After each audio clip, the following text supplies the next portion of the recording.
প্রিয় শিক্ষার্থীবৃন্দ, আশা করি তোমরা সবাই ভালো আছো। এর পূর্বে তোমাদের ক্লাস নিয়েছি ভেক্টরের উপরে। এর আগের ক্লাস ছিল ভেক্টরের স্কেলার গুণন, তার কিছু অংশ আছে সেটা নিয়ে আমি শুরু করব। স্কেলার গুণন, দেখো স্কেলার গুণন সম্পর্কে পূর্বের ক্লাসেই অর্থাৎ লেকচার 6 আলোচনা করছি। ওখানে কিছু বাকি ছিল, সেটা আমি এখন শুরু করব। তো প্রথমে যে কথা বলছি, গত ক্লাসে আমরা স্কেলার গণনের ক্ষেত্রে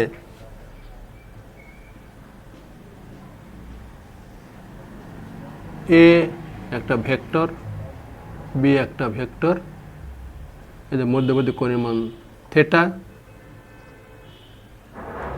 পি এটা কিউ। এখান থেকে লম্ব টানবো, এন লম্ব টানলাম, এই কোণটা হলো 90 ডিগ্রি। এখন তোমাদের বলা হয়েছিল গত ক্লাসে A dot B is equal to A B cos theta. Theta মান ধরা হয়েছিল 0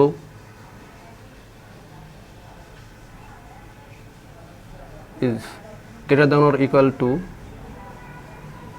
theta or greater than or equal to pi. Theta শূন্যের সমান বা শূন্যের বড়, থিটা পায়ের সমান, পায়ের চেয়ে ছোট, পায়ের চেয়ে বড় নয়। এখন তোমাদের যে কথা বলবো সেটা হলো যে এ ডট বি সমান সমান এ বি কস থিটা। আমরা একটা ভেক্টরকে 3টা উপাংশে ভাগ করছিলাম আয়তাকার একক ভেক্টরের মাধ্যমে। সেটা দেখো, এ সমান লিখতে পারি আমরা A X I A Y J plus A Z K, অর্থাৎ X I cap, A Y J cap, A Z K cap. আবার বি ভেক্টর সমান লিখতে পারি আমরা অনুরূপভাবে B X I cap, B Y J cap, B Z K cap. আমরা দুটো ভেক্টরকে আয়তক ভেক্টর মান দিয়ে প্রকাশ করতে পারি। এই ক্ষেত্রে আমরা গত ক্লাসে বলছিলাম কেন আমরা ডট গুণন নেব। এই ডট গুণনের সাহায্যে আমরা দুটো ভেক্টরের মধ্যবর্তী কোণ, ভেক্টরের মান, যে কোনো একটা ভেক্টর রাশির মান বের করতে পারি, অথবা ভেক্টর গুণনের সাহায্যে কাজ নির্ণয় করতে পারি। দেখো আমরা এ ডট বি নিব, এ ডট বি। তো এ ডট বি সমান সমান আমরা লিখতে পারি A X I plus A Y J plus A X I plus A Y J plus A Z K dot B X I plus B Y J plus B Z K. তোমাদের গত ক্লাসে দেখাছিলাম I dot I সমান সমান 1, J dot J সমান সমান 1, কে dot K সমান সমান 1। যদি আমরা আই ডট জে নেই তাহলে 0, J dot K 0, K dot I সমান সমান 0। এটা গত ক্লাসে দেখাইছিলাম। এখন দেখো এটা সমান কি লিখতে পারি আমরা সরাসরি, প্রমাণের দরকার নাই।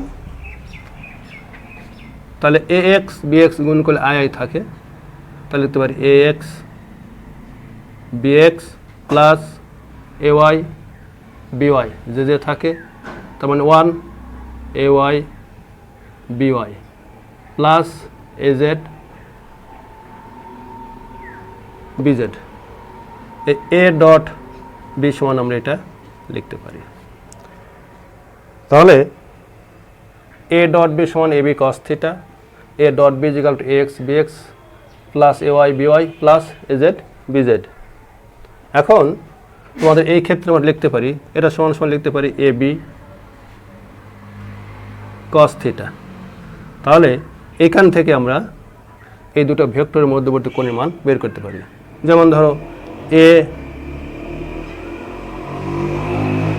Dot B equal to A B cos theta equal to কত A X B X plus A Y B Y plus A Z B Z. এখন আমরা এই কস থিটা সমান কি লিখতে পারি দেখো,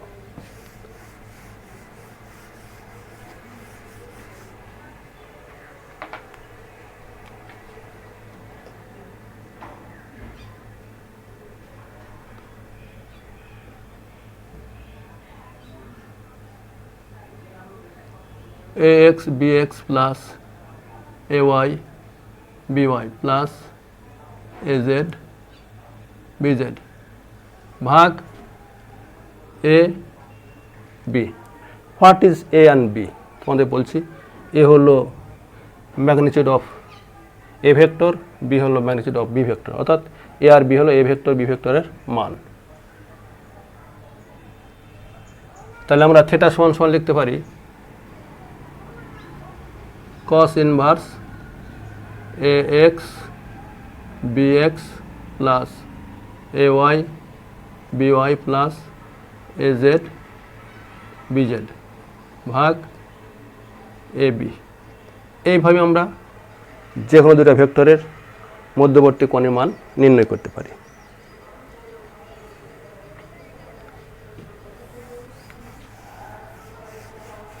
উদাহরণস্বরূপ যদি আমি লিখি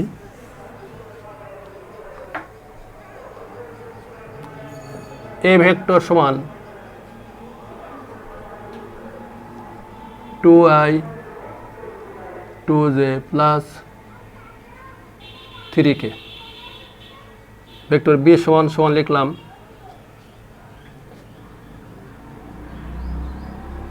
2i plus 3j minus 2k।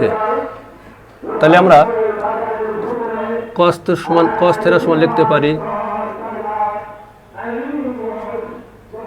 a dot b ভাগ ab। a ডট b মানে হলো ax bx plus ay by plus az bz ভাগ a মানে হলো এইটা ax square plus ay square plus az square root over bx square plus by square plus bz square. তাহলে কত হচ্ছে আমাদের 2 দুগুণ 4 যোগ 3 দুগুণ 6 যোগ বিয়োগ 3 দুগুণ 6 ভাগ রুট ওভার 2 স্কোয়ার যোগ 3 স্কোয়ার রুট ওভার 2 স্কোয়ার যোগ 3 স্কোয়ার যোগ 2 স্কোয়ার। তাহলে কত হচ্ছে আমাদের এখানে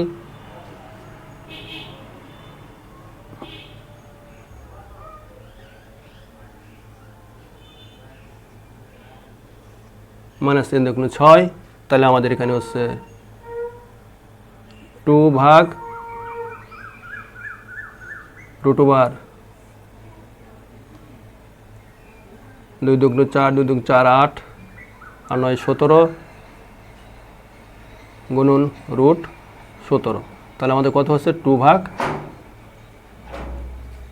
17। তাহলে আমাদের থিটা সমান লিখতে পারি cos ইনভার্স 2√2 ভাগ 7। এইভাবে আমরা কোনো দুটা ভেক্টরের মধ্যবর্তী কোণের মান নির্ণয় করতে পারি। এইগুলো আমাদের ডট গুণনের সাহায্যে কোনো ভেক্টরের মধ্যবর্তী কোণের মান নির্ণয়। আবার দেখো আমরা এই ডট গুণনের সাহায্যে কোনো একটা ভেক্টরের মান বের করতে পারি। কীভাবে বের করতে পারি দেখো, ধরো আবার দেখো এ একটা vector, A X I plus A Y J plus A Z K. আমরা এখানে এ ডট এ নিব, আমরা লিখতে পারি A X square A Y square plus A Z square, লিখতে পারি এ স্কোয়ার কস 0 ডিগ্রি, এটা লিখলাম। তাহলে আমাদের এ সমান সমান লিখতে পারি root over A X square plus A Z square plus A Y square plus A Z square. তাহলে আমরা এটা হলো লিখতে পারি একটা ভেক্টরের মান, তাহলে আমরা ডট গুণনের সাহায্যে যে কোনো ভেক্টরের মান বের করতে পারি। আচ্ছা, এরপরে তোমাদের আরেকটা অংশ আছে, তোমাদের দেখানো হয়েছে, তোমরা এসএসের নাম শুনছো তোমাদের উচ্চতর গণিতে, অভিক্ষেপ, লম্ব অভিক্ষেপ।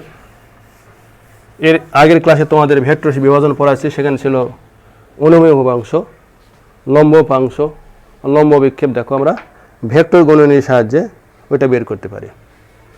দেখো A dot B, A dot B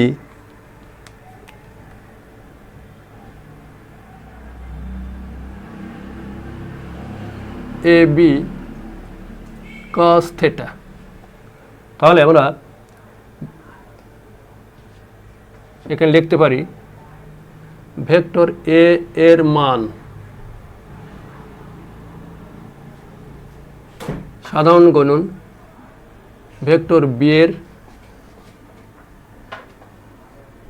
অনুভূমিক উপাংশ,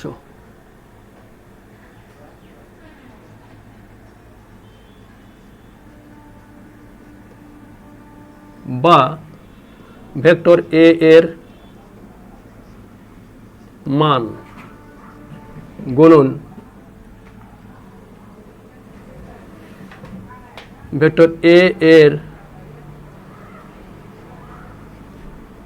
উপর ভেক্টর বি এর লম্ব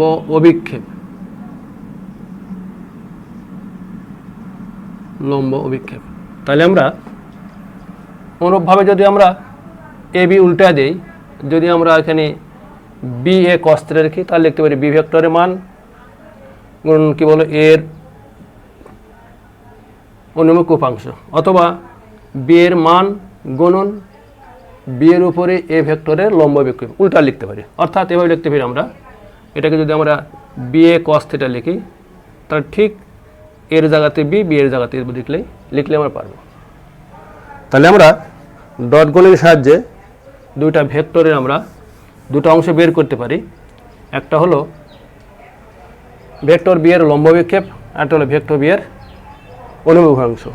তো প্রথম কথা হলো একই জিনিসই, এই বি কে বলবো আমরা ভেক্টর বি কস থিটা, অর্থাৎ ভেক্টর মান B cos theta equal to কি এ ডট বি ভাগ ভেক্টর এর মান। এইটার নাম হলো দুইটা, বি ভেক্টরের অনুভূমিক অংশ অথবা ভেক্টর বি এর লম্ব অভিক্ষেপ। এই তোমাদের মোটামুটি আমরা ডট গুণনের সাহায্যে বা স্কেলার গুণনের সাহায্যে কি কি কাজ করা যায় সেটা বের করলাম। তাহলে আমরা বলতে পারি এখানে দুইটা অংশ, বি কস থিটা হলো ভেক্টর বি এর এর দিকে ভেক্টর বি এর অনুভূমিক অংশ, আর ভেক্টর এর উপরে বি এর লম্ব অভিক্ষেপ। তো মোটামুটি এই পর্যন্ত তোমাদের ডট গুণনের যেগুলো তত্ত্ব ছিল বা এমসিকিউ থাকে মোটামুটি আলোচনা করলাম। এর পরবর্তী ক্লাস আমি নেব, সেটা হলো ভেক্টর গুণন বা ক্রস গুণন। তোমরা আমার ক্লাসের সঙ্গে যুক্ত থাকো, সকলে সুস্থ থাকো, নিরাপদ থাকো, মহামারী থেকে নিজেকে নিরাপদ রাখো, দেশকে রাখো, জাতি রাখো, পরিবারকে রাখো এবং আমার এই ফিউচার ক্লাসের সঙ্গে যুক্ত থাকো। তোমাদের সকলকে ধন্যবাদ।